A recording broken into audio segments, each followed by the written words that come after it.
Good morning, everyone. Thanks for joining us here on this chilly Thursday morning. Hope you're having a good day, though. You probably, if you were already heading out the door this morning, probably had to do some scraping on your cars. Lots of frost. Everybody. Yeah. From the coast to I-95 to the northern state line to the beaches, right on the, okay, I take that back. Right on the coastline, no. Okay. But you just had to get maybe 5 miles away from the water and frosty windshields. I'm saying this with excitement. You don't want to hear this. But scraping, yeah, if you haven't headed out yet, you're going to have some work to do before you can drive. Don't do the little eye hole scrape. Just get that, do the whole thing, get all that glass cleared up, give yourself extra time. Remember, be smart, be safe. There's a lot of other drivers out there. Don't be a problem for anybody else. I know, it only takes a few extra minutes, you know, just crank that heater up, the defroster will be going. You can have your scraper going too, so 2 in 1. It'll be easy, it makes it, you know, quicker. I agree, and I say that like everybody, I'm guilty. Yeah, a lot of I know. times I'm running late, and I'll do that little scrape just to get the car moving and get down the road and let the defroster do the rest of the work. It's scary. I mean, I can sense this is not smart. What I've done here is not a good idea, but I did it nevertheless, fighting to get vision. So yeah, don't be like Jim. You're right. Scrape everything this morning. All right. Well, before we talk about the rest of your forecast for the next few days, we do have a story about Washington County Sheriff Johnny Barnes. He's been sheriff there for 11 years now, but has had an extensive career in law enforcement, both on the state and local level. He is retiring at the start of the new year, so we actually had the chance to sit down with him, speak to him about his career and what he's looking forward to once he retires. After more than a decade on the job, Sheriff Johnny Barnes has gotten into a routine as he spends his days serving Washington County. But next month, there's a change coming as Barnes announces his retirement come January 1st. 45 years of work. To spend more time with his family after spending more than 4 decades in law enforcement. It's time I want to do some other things, and as far as spend time with family, of course, my children are grown, but you know, I want to be able to travel a little bit, and I like to hunt and fish, and I don't get to do a lot of that anymore. Barnes says one of his favorite parts of serving as sheriff is being able to help the community. Yeah, protecting people and all that's great, but being able to help them is the biggest thing to me.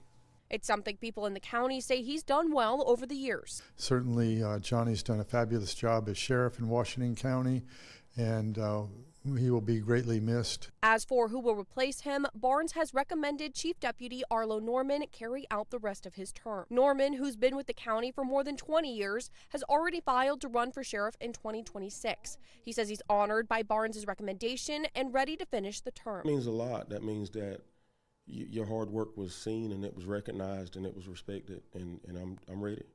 In Washington County, Haley Hollinger, WITN News.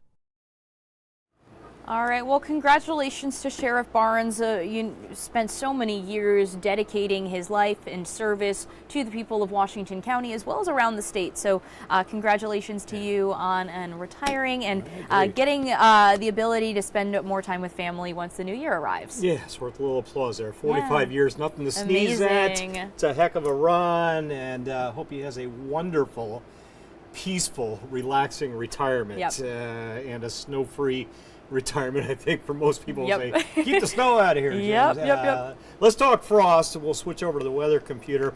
The outside air temps into the 20s, well, inland, and that's yielding good, heavy frost across most areas. We'll start with the headlines. Chilly start, or cold start, chilly afternoon.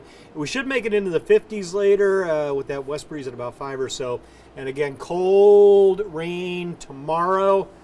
Yes, we may still see a stray snowflake or two, some of you, but this is not going to be a big deal. I'll show you that in a sec. First, right now, looped out over the last 12 hours. You can see the clouds generally filtering through from time to time. Mostly clear, though, as you head out. Clouds will win this battle after lunchtime. Noon through sunset, clouds move in, thicken up, and then overnight, the cloud deck lowers ahead of the approaching rain. Air temps. Mid-20s, Bertie County, Hertford County, Northampton, Halifax, Edgecombe, Wilson, Wayne, Greene, Lenore, Duplin counties, all in the 20s. If you're not in the 20s, you're sub-freezing regardless. Washington, New Bern, and Jacksonville. On the waterfront, upper 30s generally. Faye up in Ahoskie. How about that, Faye? 25 up there this morning with that heavy frost out the door. Thanks for saying hi, Faye.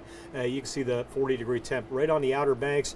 Again, that's about the only area, and right on the beaches of the Crystal Coast, that don't have frost this morning.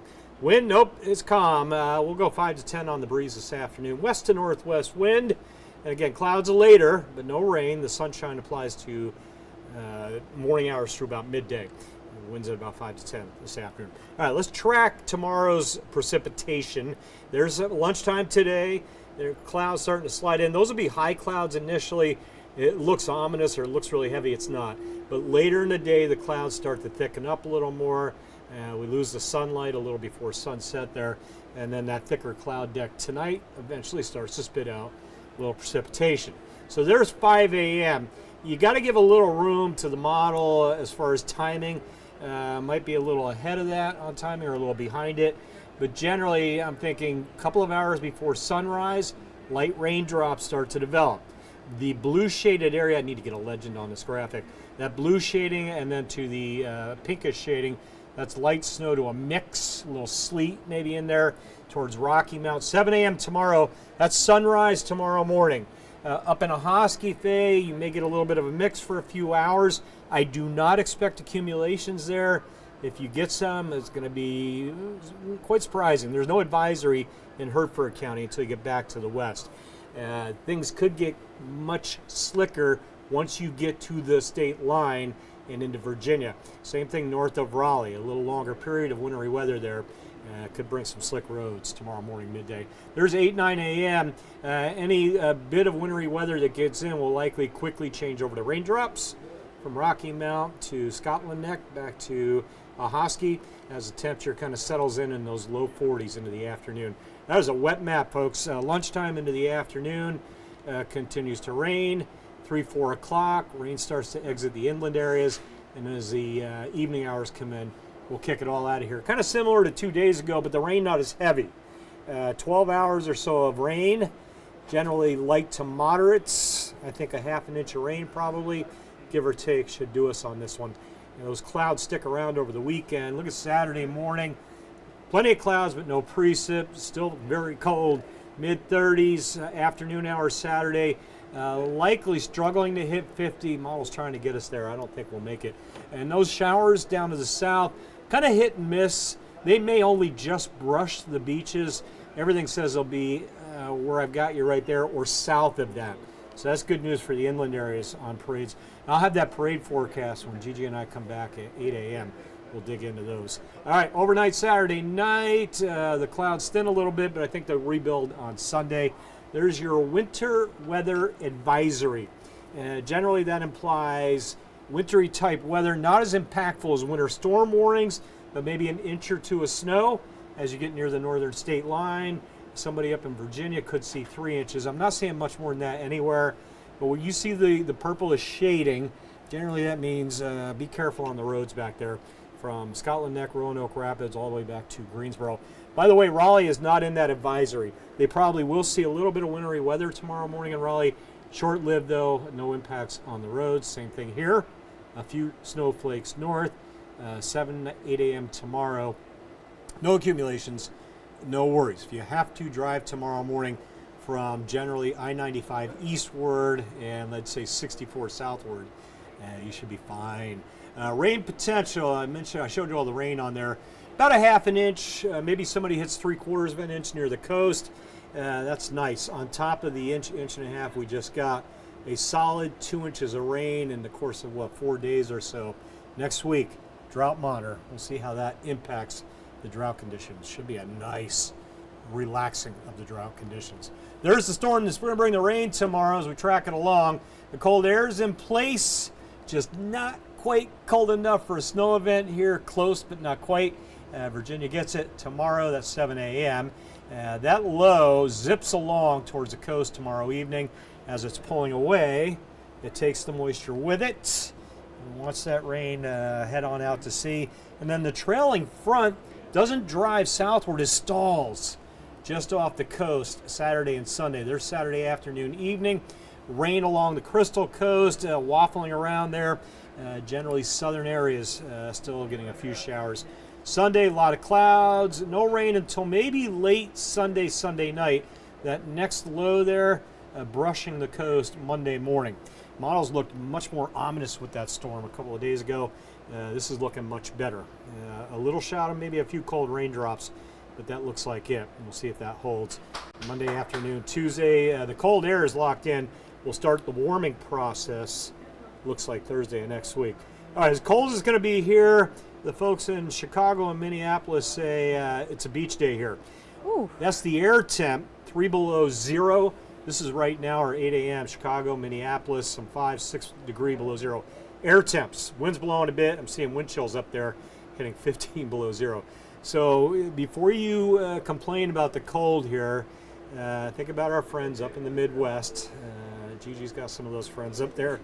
Yeah, I'm glad I made it back here before then. Oh my gosh. I think even by Chicago standards, the Windy City and up into Green Bay and Minneapolis, that's pretty brutally cold this early in the season. Right, I was going to say usually when we get those, it's January. Yeah.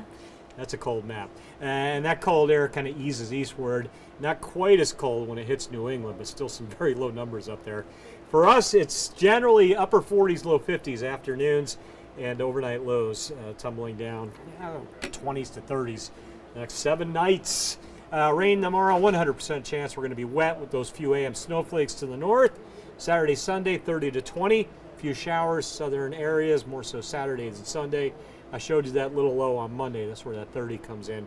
Winds will pick up Monday. That means that 42 will feel like freezing, I think. Monday's just going to be cold, raw, not a lot of rain. Good news the way it looks now.